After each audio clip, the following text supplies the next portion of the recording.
Dimension of quantity L upon R C V. ये देखो रे बाबा रे, क्या बोला है बताओ जल्दी। L upon R C V है ना, L upon R C V. Clear क्या?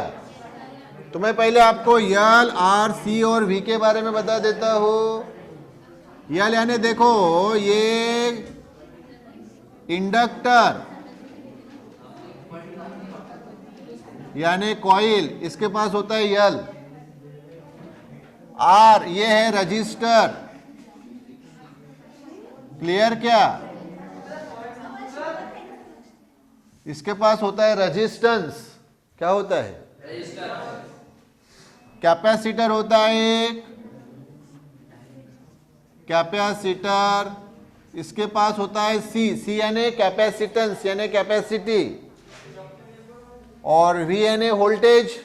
बैटरी होती है, बैटरी मालूम है ना आपको, ये बैटरी, इसके पास होता है वोल्टेज वी। क्या होता है? हाँ, बाद में फिर जब हम सामने देखेंगे तो इनको हम डिटेल में पॉइंट टू पॉइंट पढ़ेंगे। क्लियर? हाँ, ये हमें पढ़ना है। सामने चैप्टर आएगा आपको 12th में, इलेक्ट्रोमैग्नेटिक इंडक्शन। क्या चैप्टर आएगा? And AC circuits.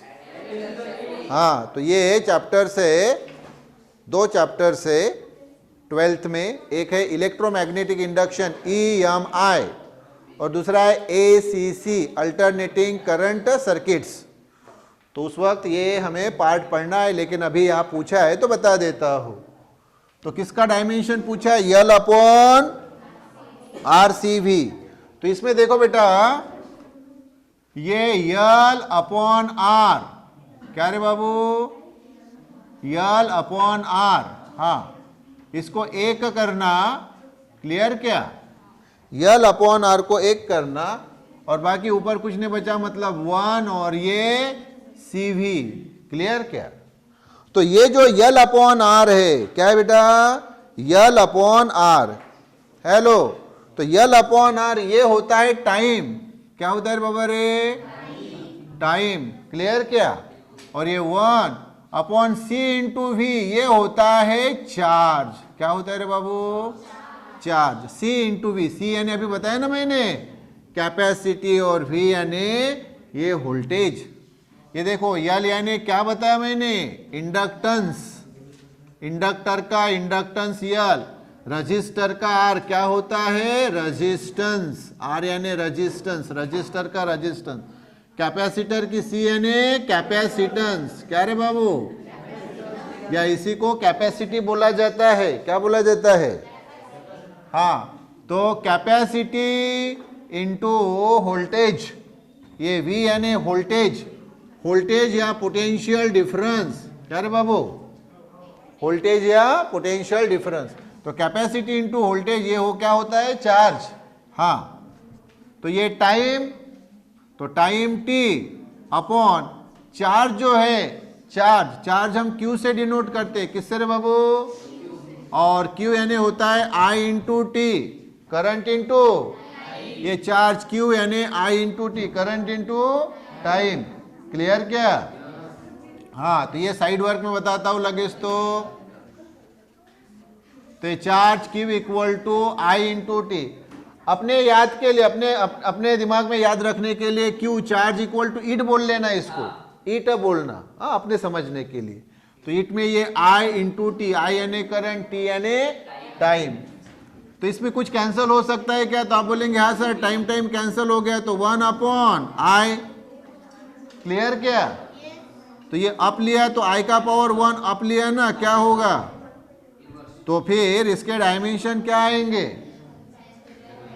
करंट यानी एम्पियर, और ये -1। तो ये बेटा L अपॉन RCV का डायमेंशन आ गया A-1। क्लियर क्या? बोलो जल्दी। यस। उसके बाद सामने का टर्म जो है एक बता देता हूं, ठीक है? तो 7 the dimension of the ratio of angular to linear momentum is, देखो रे बेटा रे, angular momentum to linear momentum, तो एक फार्मूला बताता हूं, ध्यान दो। एंगुलर मोमेंटम क्या रे बाबू, इक्वल टू लीनियर मोमेंटम, क्या है रे बाबा,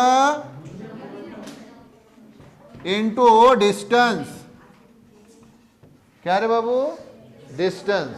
हाँ, तो angular momentum equal to linear momentum into distance. Clear क्या?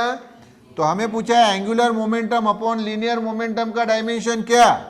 हाँ, तो बताओ बारे क्या होगा फिर, एंगुलर मोमेंटम अपॉन ये इधर लाया लीनियर मोमेंटम इक्वल टू क्या रे बाबू, डिस्टेंस, है ना, डिस्टेंस। तो डिस्टेंस का यूनिट क्या होता है, मीटर, तो इसका डायमेंशन क्या रहेगा, स्क्वायर ब्रैकेट में L1, है ना। तो उसका हमें वही डायमेंशन पूछा है कि भाई इसका डायमेंशन क्या रहेगा, L1। अच्छा, इसको पूरा अगर हम लिखे तो क्या आएगा, L1 m0 t0, L mt length mass time, तो L1 है, मास नहीं है, तो भाई 0, टाइम वहाँ नहीं है, मतलब 0। क्लियर क्या? तो डायमेंशन ये या फिर ये, क्लियर।